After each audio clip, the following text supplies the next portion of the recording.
Hi, I'm Jennifer Schlickburn, the Game Pioneer. Today I will be starting on a trilogy of Civ games.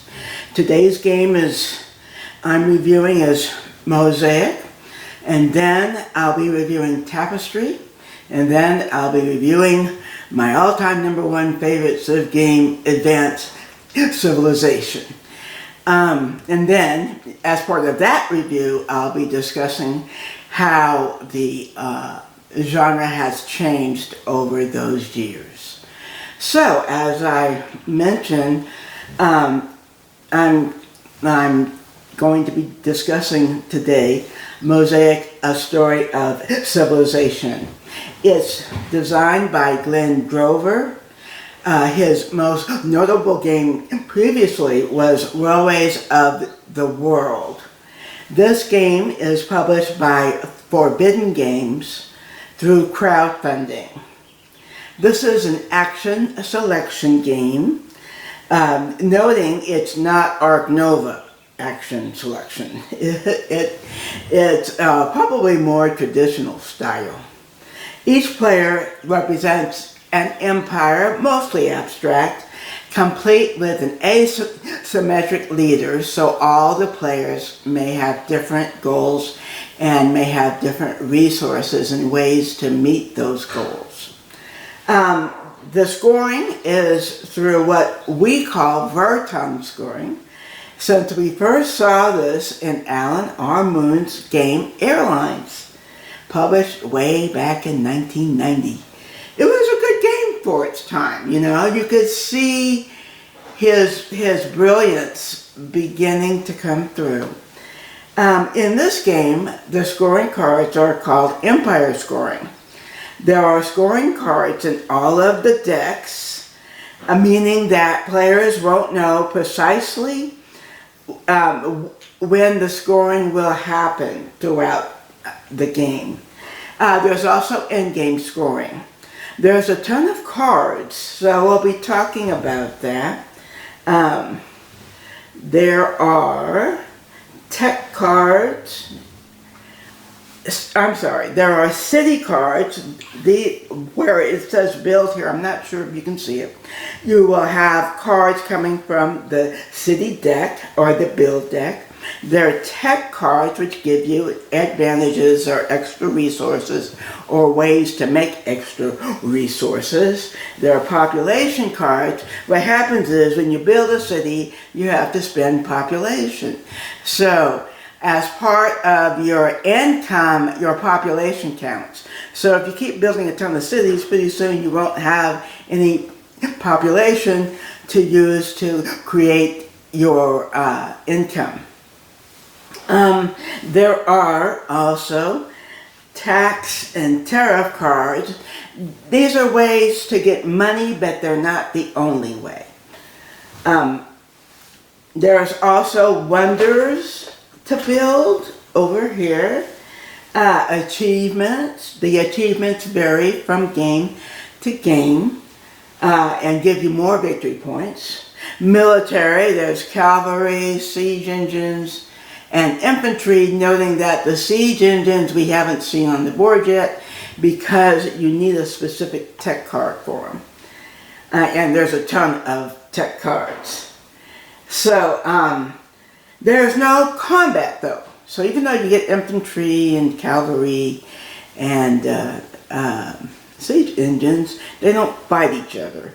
Basically, they provide influence in each of the areas which helps you score points during empire scoring. Even though there is no, head-to-head combat, there is still interaction for sure. There is a race to score the wonders. Each wonder is unique and can bring in more in-game victory points. There is a race for the achievements, and occasionally there may be a race for the governments, but not always. You can also interact by hate drafting, and which is, for us at least. So I see a card that I know the player on my left really wants, but I don't really need it. But if that player gets it, they'll get a lot of points maybe. So I'll take it instead. And more on this in just a second. The turns are pretty short, you know. You just kind of, okay, I'm going to take this card, or I'm going to do income so I can afford more of these things. As you can see, the city here is 4 stone in population. The projects, which are basically in-game scoring, and think of them as self-selected objective cards. And they can come up with points. We have not focused on them that much. And many times the build action selection will be full of projects because people just aren't that interested. The good news is, even though the build actions or the build cards are all of one type, you can still build cities, port cities, and towns. Even you just don't get the little bonus that comes with them. Yeah, so like I said, the turns are fairly short. Shouldn't have a lot of AP here. The biggest decisions most times are, where am I going to put a city, or am I going to build a city? Can I afford the population? Is there enough money? Okay, in this holding area, every time a city is built, more money is here. And when you take either the tax or the tariff actions, you get that money. Money can be used to substitute for resources, which is why it's important. In and of itself, it's not that big of a deal, but a lot of times I want to build this city, I only have 2 stone, but I've got enough money to make a 2-for-1 trade. We have played the game about 8 times, and we've enjoyed it. And we played mostly at 3. I believe the game goes to at least 5, maybe 6. I don't play 6-player games, and I rarely play 5-player games, so I really can't speak to that count.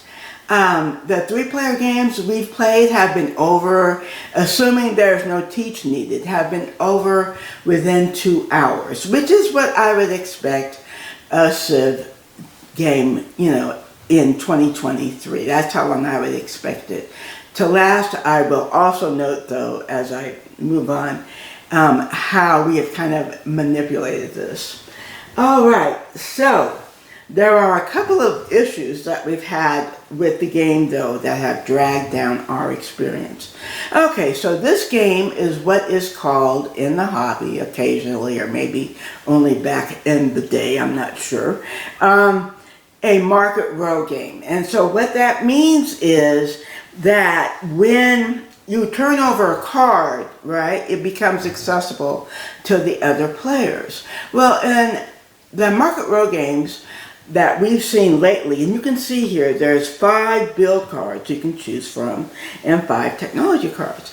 In the market row cards that we've seen of late, the newest card generally costs the most. So I don't know if you've played Architects of the West Kingdom, but you know, you turn over cards, and then, you know, the card that you turn over costs a lot more than that card that's been sitting there for a few rounds.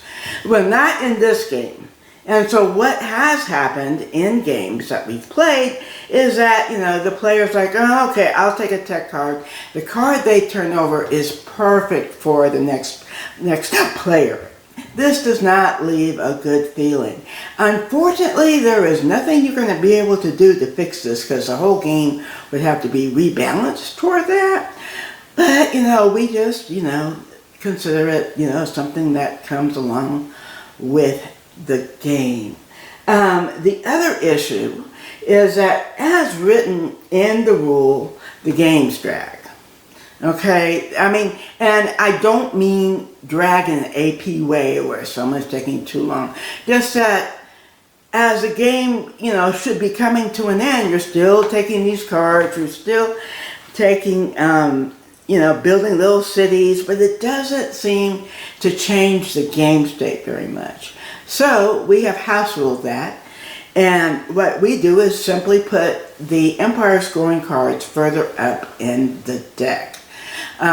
So, for example, the way they have it is most times the empire scoring deck cards go into the bottom half of a deck.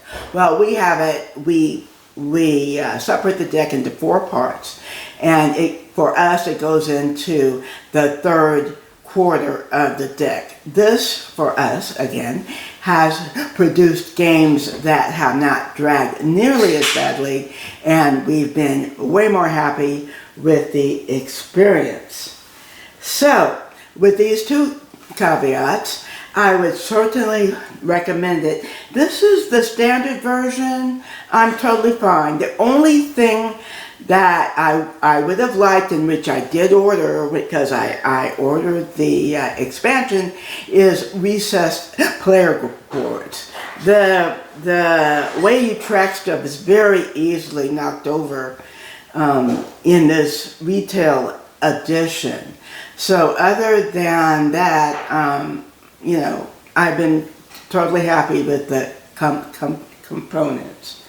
So I do hope you would enjoy this review and do have a great week. Thanks so much for watching.